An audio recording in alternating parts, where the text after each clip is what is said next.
La genèse de ce bouquin, de ce livre, vient d'un moment où j'ai regardé la mer et j'ai vu un bateau et qui, en passant à l'horizon, a fait son bruit tout à fait normal. Il a fait poum.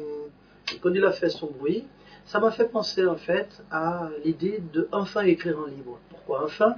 Parce que depuis une vingtaine d'années, lors de mes conférences, lors de mes cours, lors de mon travail au sein de l'entreprise, au sein de mes clients, beaucoup de gens, à la fin des exposés divers et variés, me demandaient mais Celso, t'as pas écrit un bouquin, t'as pas fait quelque chose comme ça, ou ces choses dont tu viens nous exposer sont l'intérieur. Et je me suis toujours refusé de faire en fait un livre, parce que je croyais, peut-être à tort, que les gens me demandaient un bouquin de méthode. Un livre de méthode. Les méthodes, c'est ma vie. J'ai passé toute ma vie en formation d'ingénieur, ensuite exploitant de maintenance et pour finir dans la recherche et aujourd'hui dans une société d'études. J'ai passé toute ma vie en fait à faire des méthodes. Donc j'ai cru qu'il s'agissait d'une demande d'un livre de méthode, ce qui pour un certain nombre de cas était vrai. Mais en regardant ce bateau, je reviens à l'histoire du bateau, en faisant son bruit caractéristique, je me suis dit, je vais faire le bouquin. Et pourquoi je vais faire ce bouquin?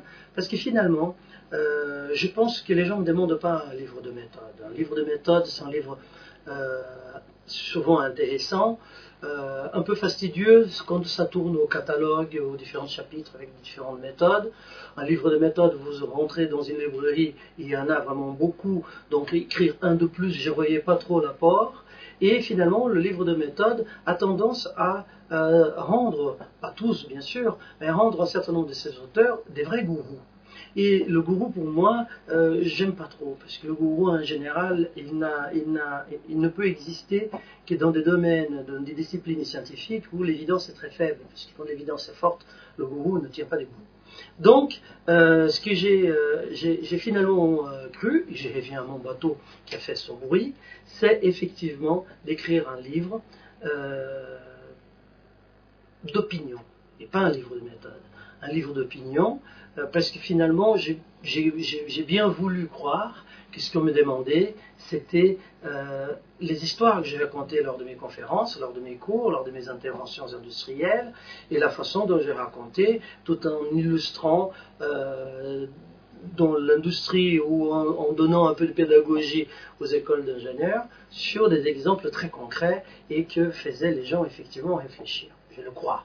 Et en faisant un livre d'opinion, je me suis donc mis à la place de la machine. Mais mettre à la place de la machine, très vite, votre entourage peut se sentir visé, surtout l'entourage qui est le mien, qui est le monde de l'industrie. Et voilà, le bateau qui faisait son bruit m'a fait écrire un bouquin à la première personne en faisant parler une machine.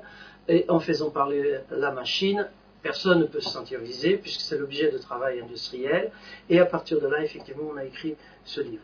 Ce livre est donc un livre d'opinion, est un livre qui n'est pas un livre de méthode, mais un livre qui est censé, a pour vocation, vous aider à mieux poser des questions industrielles, mieux poser des questions de la performance technique et économique à la fois de votre outil de production.